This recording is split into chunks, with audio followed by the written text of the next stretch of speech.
रवां साल अप्रैल में IT बरामदात में 62.3% इजाफा रिकॉर्ड किया गया। BBC रिपोर्ट के मुताबिक SIFC की कारोबार दोस्त पॉलिसी से IT सेक्टर को फ़रोग़ मिला। रिकॉर्ड इजाफे की वजह से SIFC की जानिब से कारोबार दोस्त पॉलिसीज़ और पॉलिसी इस्लाहात हैं।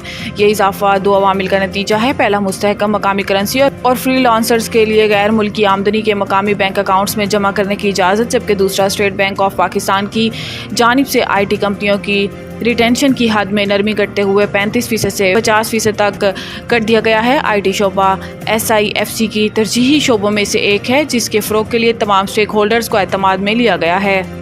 हद तक इज़्ज़त का कानून के खिलाफ दरख्वास्त पर एतराज़ ख़त्म, काबिल समाअत करार।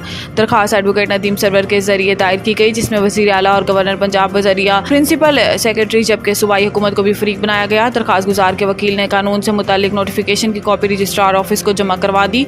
दरख्वास्त गुजार के मुताबिक हद तक इज़्ज़त कानून आइन और कानून की मुनाफी है।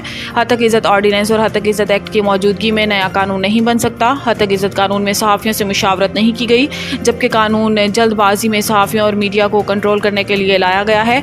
दरख्वास्त में इस्तदा की गई है कि अदालत हद तक इज़्ज़त के कानून को कलअदम करार दे और दरख्वास्त के हतमी फैसले तक हद तक इज़्ज़त कानून पर अमल दरामद रोका जाए। बेगुनाहों के जेलों से निकलने तक इज़्ज़त के ख्वाहिशमंदों को इज़्ज़त नहीं मिलेगी।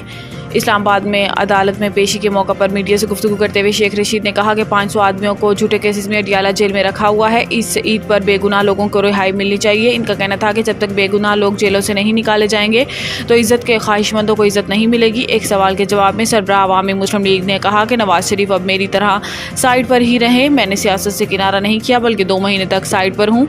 शेख रशीद ने कहा कि 2 महीने से सियासी तौर पर अहम है। इनमें चोर लुटेरों की सियासत का फैसला होगा। इस बार ईद के बाद कुर्बानी होगी और खाल समेत होगी। कसाई का इंतज़ाम हो गया है। तनख्वाहदार तबके का टैक्स कट जाता है, बाकी सब मुझे कर रहे हैं। अनवारुल हक काकड़ इस्लामाबाद में सेमिनार से खिताब करते हुए अनवारुल हक काकड़ का कहना था कि हमने तामीर पाकिस्तान तो की, लेकिन तकमील पाकिस्तान में पीछे रह गए।